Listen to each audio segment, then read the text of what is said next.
Hoje eu queria começar com algumas dicas sobre a leitura de textos filosóficos. Então, em primeiro lugar, não existe um gênero literário fixo no qual as doutrinas filosóficas sejam expostas. Praticamente todos os gêneros foram usados.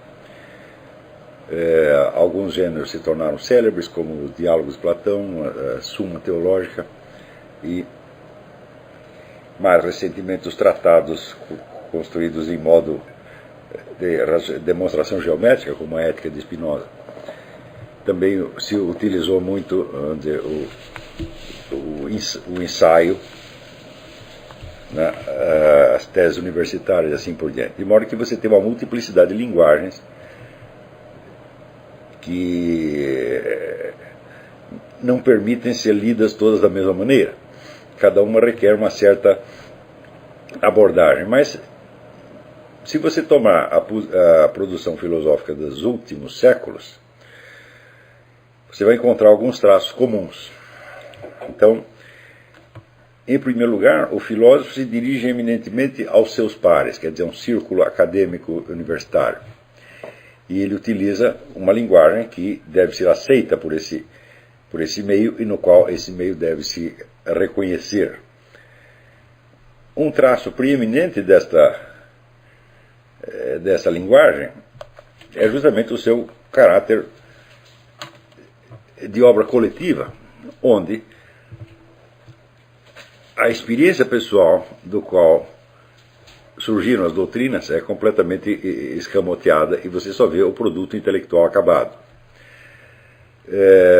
Raramente nós temos uma oportunidade, como no caso de René Descartes, de ter à disposição uma narrativa das experiências originárias de onde nasceram depois as suas doutrinas. Quando nós temos esse depoimento, que no caso de Descartes é um depoimento bastante misterioso, enigmático, nós entendemos que, a partir dessas experiências, diferentes doutrinas poderiam ter se originado. Porque a experiência, ou ela vem sob a forma, vamos dizer, de fatos do mundo exterior, que naturalmente tem aquela multilateralidade de significados que é próprio do fato concreto, ou então vem de alguma experiência interior que naturalmente vem em forma compactamente simbólica, sem que você possa extrair dali, vamos dizer, uma doutrina por pura dedução. No caso de Descartes, por exemplo, nós vemos que aqueles famosos sonhos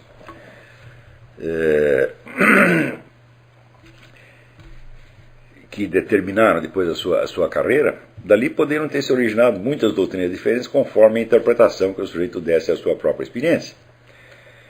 No caso das teses filosóficas acadêmicas hoje em dia, nós não temos nada disso. Quer dizer, nós simplesmente não sabemos de onde as pessoas tiraram as suas ideias. Eles procuram dar a impressão de que tudo ali se trava no domínio, vamos dizer, das puras ideias, das puras doutrinas que se dialogam entre si e nascem umas das outras, né, como se fosse um processo, vamos dizer, uma espécie de genética textual. Né? Um texto cruza com outro e nasce com o terceiro e assim por diante.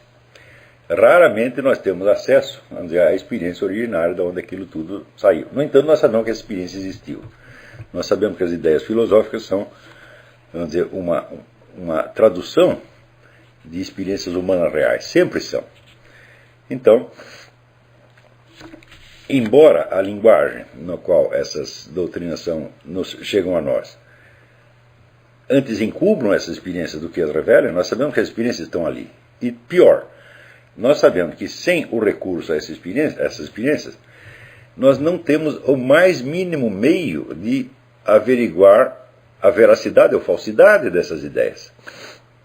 Se o teste de tudo é sempre a experiência, então temos que saber de onde o sujeito tirou as suas ideias para que possamos compreender o verdadeiro sentido delas.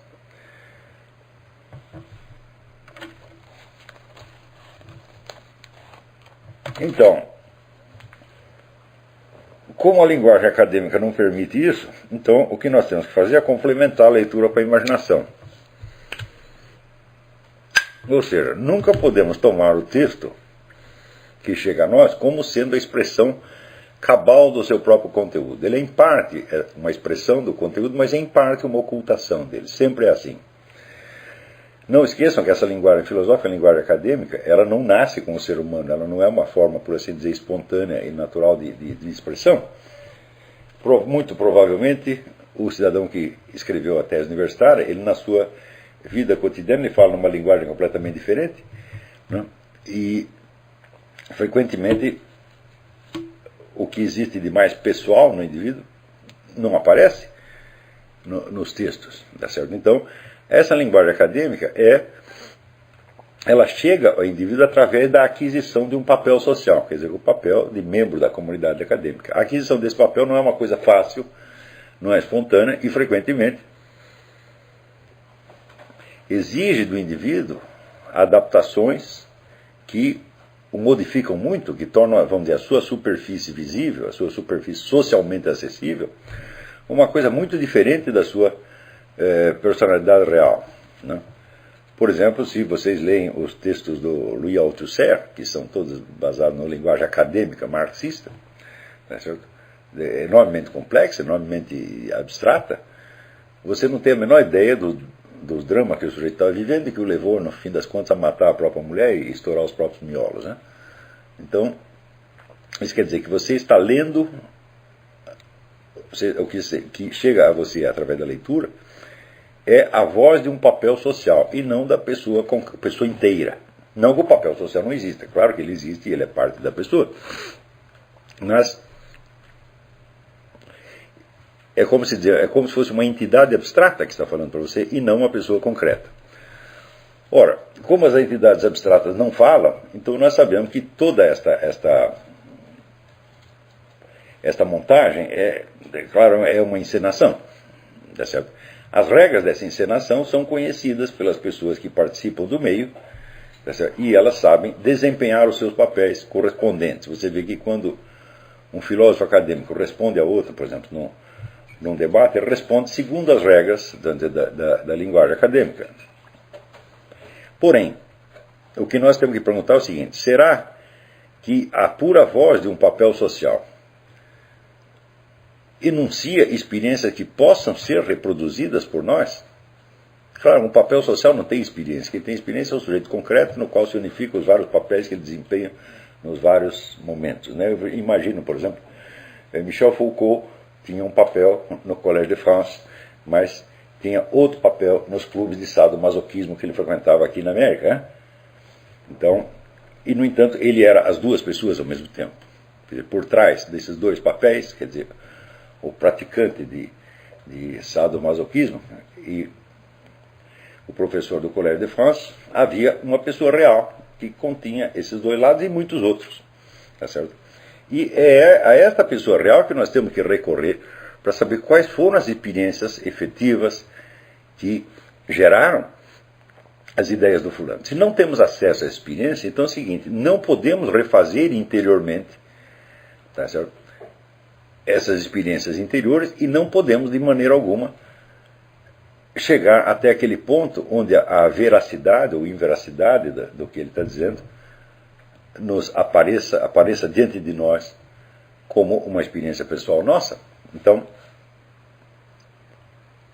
eu não considero que essa linguagem que se utiliza hoje em dia no mundo acadêmico seja de modo algum adequada à busca da verdade. Ela é adequada ao exercício de um papel social, tá certo? Que é compartilhado, vamos dizer, por muitas pessoas, né? E que pode, vamos dizer, dar uma impressão de concordância ou discordância coletiva, mas dificilmente se vê em tudo isto, né, a presença de uma intuição efetiva que, por outro lado, a leitura dos poetas e dos romancistas nos dá de maneira tão evidente, né? Então, um romancista, por exemplo, ele não pode, de maneira alguma, escrever um romance se ele não colocar ali nada da experiência imaginativa que ele vivenciou, porque o próprio romance é uma experiência imaginativa. Então, vamos dizer, a pessoa do romancista, ela está presente, ela é uma pessoa real, vamos dizer, na complexidade de todo o seu imaginário, das suas emoções, das suas experiências, etc, etc. Então, na arte da literatura é muito mais difícil o sujeito se esconder. Ao contrário, quando ele começa a se esconder muito, então o produto que chega à nossa mão, que chega ao nosso conhecimento, é um produto de segunda ou terceira mão, quer dizer, é uma elaboração intelectual de experiência. Então, como a experiência não aparece diretamente ali, então a narrativa perde vigor, perde interesse e soa falsa, evidentemente. O mesmo acontece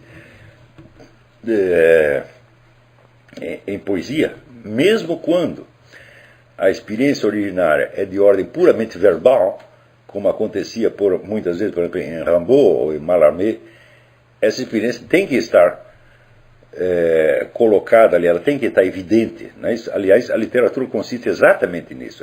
Toda a arte literária consiste, quer dizer, na cristalização verbal de certas experiências muito particulares e muito específicas. Tá certo?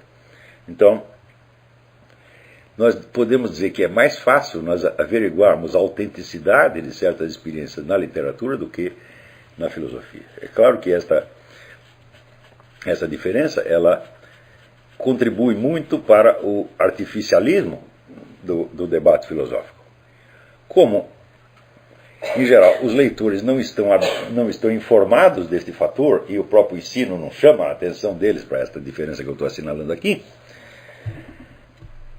então, o modo de você ler os textos filosóficos acaba se adaptando a essa distribuição de papéis sociais, e você, para ler e discutir um texto filosófico, o que você faz? Você veste a camiseta de um participante do debate e você entra ali na distribuição dos papéis sociais. Resultado, tudo o que você possa compreender do texto e discutir dele vai estar sempre na base superficial, vai estar sempre na escala puramente verbal e não terá nada a ver com a sua experiência pessoal real. Ou seja, tudo isso é um convite permanente à paralaxe cognitiva. Você está circulando dentro de uma esfera de proposições, argumentos que devem então ser tratados como se fossem coisas em si, sem nenhum recurso, vamos dizer, à experiência, às coisas, aos fatos, às intuições, aos sentimentos dos quais tudo aquilo brotou. É claro que isto é um jogo, na maior parte dos casos, não só inútil como prejudicial. Isso pode se transformar num vício tão incurável que nada da experiência pessoal do indivíduo possa ser transposto mais nessa linguagem. Tá certo? Então você está conversando o tempo todo com papéis sociais.